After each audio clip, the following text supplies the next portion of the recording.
जय माता की प्रिय भक्तों, दशा माता की कृपा दृष्टि आप सभी पर सदा सर्वदा बनी रहे और आपके जीवन में कभी भी आपकी दुर्दशा न हो, आपका जीवन सदा सुख में रहे। इसी कामना के साथ में आज का वीडियो शुरू करते हैं। और आज के वीडियो में मैं आप लोगों को सुनाने वाली हूँ दशा माता की दो कथाएं, जो कि बहुत ही ज़्यादा प्रचलित कथाएं हैं और इनके सुनने मात्र से आपकी दशा और दिशा सब बदल जाती है। माता रानी आपके जीवन में खुशियों का आगमन करती है और आपका जीवन और आपकी संतान का जीवन कष्टों से मुक्त होता है। तो चलिए शुरू करते हैं। और हाँ, शुरू करने से पहले आप लोगों से एक बात कहना चाहूँगी, कथा को अंत तक सुनिएगा और वीडियो को लाइक करके चैनल को सब्सक्राइब कर लेना। कमेंट बॉक्स में लिखना जय माता की। तो चलो शुरू करते हैं माता रानी का नाम लेकर। एक समय की बात है, एक गांव में 4 भाई रहते थे। उनके माता पिता की मृत्यु हो गई थी। चारों भाई खेती बाड़ी का काम करते थे और साथ में मिलकर रहते। कुछ समय बाद बड़े भाई की शादी हो जाती है। उसकी पत्नी आने के बाद घर का सारा धन माल, सास के गहने, बाकी सब कुछ अपने पास रख लेती है। थोड़े समय पश्चात एक एक करके बाकी सभी भाइयों की शादी भी हो जाती है। तीनों भाभियाँ आपस में ज़मीन के हिस्से कर लेती हैं और उसमें से ज़मीन का एक छोटा सा टुकड़ा सबसे छोटे भाई और उसकी पत्नी को देकर उन्हें अलग कर देते हैं। सबसे छोटे भाई की पत्नी को दशा माता का इष्ट था। वह बहुत नियम धर्म वाली थी। चैत्र महीना आने पर जब होली जलती है, तब सबसे छोटी बहू मामा भांजे से होली की जाल में से कुकड़ी निकलवाती है और फिर 10 दिनों तक लोटा भरकर दशा माता की कहानी कहती है। 10वें दिन पीपल की पूजा करती है। 10वें दिन वह दशा माता की कहानियाँ सुनकर ही अपने खेत की रखवाली करने जाती है, परंतु तब तक तो पक्षी फसल के दाने खा जाते हैं। इधर बड़े भाई की पत्नियां तो पहले से ही खेत की रखवाली करने के लिए चली जाती थी। खेत से सभी पक्षियों को उड़ा देती थी। छोटे भाई का खेत भी पास में था, तो पक्षी उड़कर वहां चले जाया करते थे। बड़े भाई के तो फसल अच्छी हो जाती, पर छोटे भाई के खेत पर सिर्फ डंठल ही बचते थे। जब फसल कटने का समय आया, तब सभी भाई भाभी फसल काटने जाते हैं। छोटा भाई भी अपने भाई भाभी से कहता है कि मैं भी मेरे खेत पर फसल काटने जाता हूँ। तो इस पर बड़ी भाभी उसको ताना मारती है कि तुम्हारी पत्नी तो नियम धर्म वाली है, कहानियाँ सुनती थी, दशा माता को पूछती थी, फिर खेत आ जाती थी। जितने तो पक्षी तुम्हारे खेत के दाने खा जाते थे, अब तुम क्या फसल काटोगे? भाभी का ताना सुनकर छोटे भाई को गुस्सा आता है। जब वह खेत देखने जाता है तो उसे सिर्फ डंठल ही दिखते हैं। अपने खेत की ऐसी हालत देखकर उसे और भी ज़्यादा गुस्सा आता है और वह घर जाकर अपनी पत्नी को खूब पीटता है। ऐसा पीटता है कि उसकी पत्नी की उठने की हालत नहीं रहती। वह भूखी प्यासी ही सो जाती है। दशा माता को उस पर बहुत दया आती है। दशा माता विचार करती है कि मेरी पूजा करने के कारण इसको मार पड़ी है, मुझे अपने भक्त के दूर सारे कष्ट कर देने चाहिए। आधी रात में दशा माता जी एक स्त्री का रूप धरकर उसके पास आई और उससे बोली, सुहागन जग रही है या सो गई? उठ, मुंह धो, लड्डू लाई हूँ, जो खा ले और झाड़ी से पानी पी ले। उसने लड्डू खाया, पानी पिया और वापस सो गई।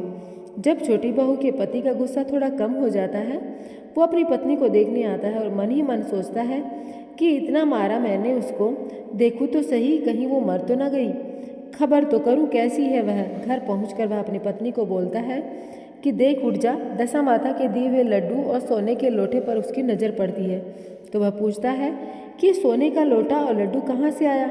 उसकी पत्नी बोलती है, एक देवी सदृश्य स्त्री आती है, उन्होंने बहुत सारा जेवर भी पहन रखे थे, वही मुझसे उठती हैं और मुझे लड्डू खिलाती हैं, पानी पिलाती हैं और चली जाती हैं। सवेरा होने पर वह आदमी अपने खेत पर जाता है। क्या देखता है, खेतों में तो मोतियों की फसल उग रही थी।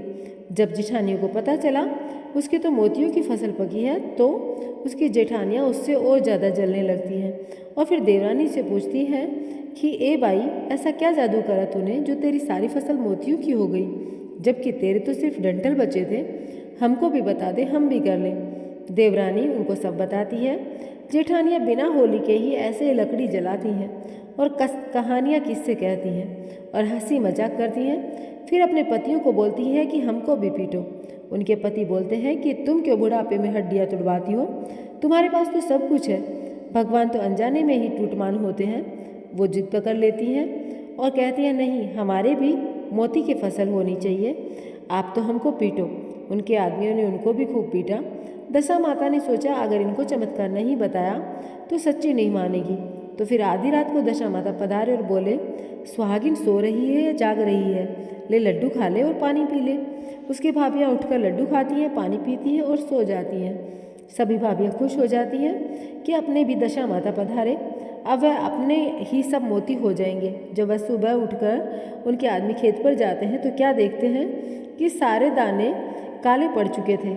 उनकी भाभियाँ दुखी होती हैं। वे कहती हैं कि अब क्या करें, ये तो कायम हो गए, अब साल भर खाएंगे क्या, बच्चे भूखे मर जाएंगे। उनके पति बोलते हैं कि हमने तो पहले ही कहा था मत करो ऐसा, पर तुम लोग नहीं माने। तुम लोगों के चक्कर में कायमे हो गए, अब क्या करें। चलो छोटी बहू से ही पूछते हैं कि अब क्या करें, उसकी तो दशा माता का इष्ट है, वही कुछ रास्ता बताएगी। छोटी बहू बहुत सीधी थी। उसने दशा माता से प्रार्थना करी कि यह क्या हो गया, इनके कायमा कैसे हो गए, बच्चे भूखे मरेंगे।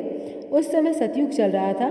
तो दशा माता स्वयं बोले कि तेरे तो पहले से ही कम था और तेरे इतने से मोती हो गए, वो इनको सहन नहीं हुआ। वो दशा माता के पाँव पकड़ती और कहती है कि हे माता जी, जेठ जी और बच्चों की तरफ देखिए आप, जेठ जी और बच्चों की कोई गलती नहीं है, वो लोग भूखे मर जाएंगे, उनके लिए आप उनके ये दाने वापस कर दें। इस पर दशा माता बोलते हैं कि सारी ज़मीन, रुपया, पैसा, जेवर सब दबा कर बैठे हैं।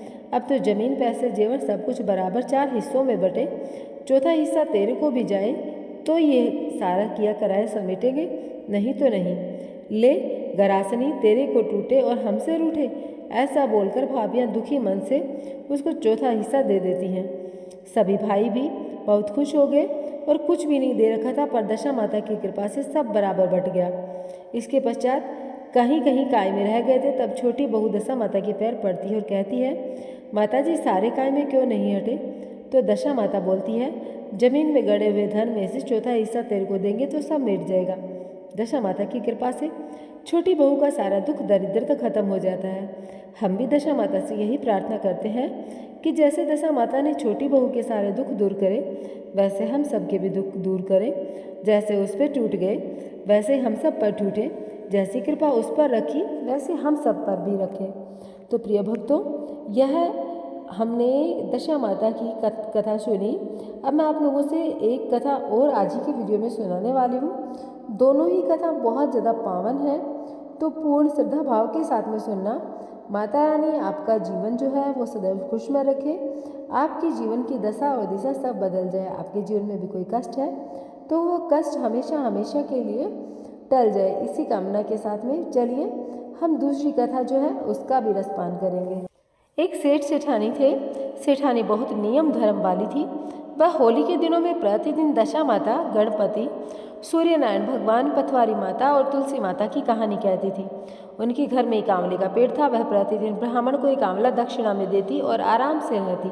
एक दिन क्या हुआ कि पड़ोसन सेठानी जी की बहू को कहने लगी, सेठानी जी प्रतिदिन एक आंवला दे देती हैं, तुम्हारे भी तो बच्चे हैं, प्रतिदिन ना देकर एक दिन छोड़कर एक भी तो दे सकती हैं। बहू ने सेठानी से कहा, आप जो प्रतिदिन आंवला देते हो एक दिन छोड़कर एक दिन दो। सासू जी बोले कि हाँ बहू, तुम कहोगी वैसा ही करेंगे। सेठानी ने यह बात सेठ जी को बताई कि बहू एक दिन छोड़कर एक दिन आंवला दान देने को कहती है। अपने भी बच्चे हैं। बहू के मन में यह बात आ गई है, अब अपन यहाँ से कहीं दूर जगह चल बसेंगे। फिर सेठ सेठानी दोनों आधी रात में घर छोड़कर चले जाते हैं। दोनों उजाड़ वन में गए। आगे एक छोटा सा मंदिर आया, उस मंदिर में ठहर गए। रात को सेठानी दशा माता जी से प्रार्थना करने लगी, कल आंवला कहाँ से लाऊंगी, कैसे मेरा नियम पूरा होगा। उसकी करुणा भरी आवाज़ दशा माता ने सुन ली। उनके वहाँ रातों रात आंवले का पेड़ उग गया। सुबह उठकर सेठानी ने आंवले का पेड़ देखा तो बहुत खुश हुई। वह मन ही मन सोचने लगी कि दशा माता ने मेरी सुन ली, दशा माता की कृपा से मेरा नियम पूरा हो जाएगा। सेठानी ने सुबह नहा धोकर दशा माता की पूजा की, गणेश भगवान जी की सबकी पूजा की, कहानियाँ सुनी। दशा माता जी की कृपा से एक ब्राह्मण भी आ गया। उसको सेठानी जी ने दक्षिणा में आंवला दिया। फिर आगे भी प्रतिदिन अपने नियम अनुसार एक आंवला ब्राह्मण को देने लगी। सेठानी जी के तो आंवली बहुत फैल गई। अब तो सेठानी प्रतिदिन एक की जगह 5-5 आंवले देने लगी और सेठ सेठानी के खूब धन हो गया। सेठानी बोलती कि अपन प्रसादी करते हैं तो एक एक आंवला सबको दक्षिणा में दे देते हैं। आसपास के सब गांवों में खबर पहुंच गई कि वहाँ प्रसादी है और एक एक सोने का आंवला प्रसादी में मिलेगा। इधर सेठ सेठानी के घर छोड़कर जाने के बाद से उसके बेटे बहू के घर में खाने की कमी हो गई थी और भूखे मरने की नौबत आ गई। जब बहू पानी भरने गई तो उसको भी पता चला कि कोई प्रसादी कर रहा है और सोने का आंवला दक्षिणा मिलेगा। वह अपने पति को बोलती है कि हम भी भूखे रहते हैं। मैं जब पानी भरने गई तो मुझे पता चला कि कोई प्रसादी में दक्षिणा में सोने के आंवले बांटेगा, हम भी चले गए। उसका पति बोलता है कि तेरे चाले लगकर सब खोया मैंने। एक समय था जब अपने घर से भी एक आंवला दक्षिणे में देते थे, अब दूसरों के यहाँ आंवला लेने जाएंगे क्या? सेठ सेठानी बेटा बहू तो वहाँ गए। सेठ सेठानी ने उन्हें पहचान लिया। आपस में बात करने लगे कि अपन तो इनके लिए सब कुछ छोड़कर आए थे, इनकी ऐसी हालत कैसे हो गई? सेठ सेठानी ने बेटा बहू को सभी आए लोगों को दक्षिणा में देने के लिए बिठा दिया। बहू ने अपने पति से कहा कि थोड़े आंवले आप अपने पास रख लेना। बेटा उसको फटकारता और बोलता है कि पहले तेरे चले लगा वही बहुत है, अब मैं तेरे बहकाव में नहीं आने वाला हूँ। तू चुपचाप बैठ जा और सबको दक्षिणा दे। जब सभी आए हुए मेहमानों को भोजन करा चुके थे तब सेठ सेठानी जी बोले कि अपन चारों भी जीव लेते हैं। सेठानी ने नीम के पत्तों की चटनी भी बनाई होती है। सेठानी सबको पतल परोसती है और नीम के पत्तों की चटनी भी परोसती है और बोलती है कि हमारे नियम है कि हम पहले चटनी खाते हैं। बेटा बहू थोड़ी थोड़ी चटनी ही चाट रहे थे तो फिर सेठानी बोली, क्या हो गया, ऐसे क्यों चाट रहे हो, आराम से खाओ चटनी। बेटा बहू कहने लगे, कड़वी लग रही है चटनी। सेठानी बोली, तुमको माँ बाप भी ऐसे ही कड़वे लगते हैं? सेठानी के ऐसा बोलने पर बेटा बहू शर्मा गए। सेठानी बोलती है कि हम तो सब कुछ तुम्हारे लिए छोड़कर आए थे, तुम्हारी ऐसी हालत कैसे हो गई? उसके बाद बेटा बहू उनके पैर पड़े और बोले, हम दोनों वापस चलो। सेठानी जी बोली, अब तो हम नहीं जाएंगे, तुम्हारे भी बाल बच्चे हैं, तुम लोग आराम से रहो। बेटा बहू नहीं मानते हैं, फिर बोलते हैं कि आपका घर है वह, आपको तो आना ही पड़ेगा। माँ बाप को दया आ जाती है। बहू कहती है कि भले ही आप एक के बजाय 5 आंवले दान में देना, पर हमारे साथ ही रहना। हम भी दशा माता जी से यही प्रार्थना करते हैं कि हे दशा माता, जैसी आपने सेठ सेठानी पर कृपा दृष्टि बनाए रखी वैसे सब पर करना और सबके जीवन की दशा और दिशा सब बदलना। तो सब लोग एक बार कमेंट बॉक्स में जय माता की लिखकर माता रानी के नाम का जयकारा लगाना और आपके जीवन में सदैव खुशियाँ रहे, इसी कामना के साथ में मैं मिलूंगी आप लोगों से कल दशा माता की एक और कहानी के साथ में। तो जय श्री कृष्णा, जय माता की, राधे राधे।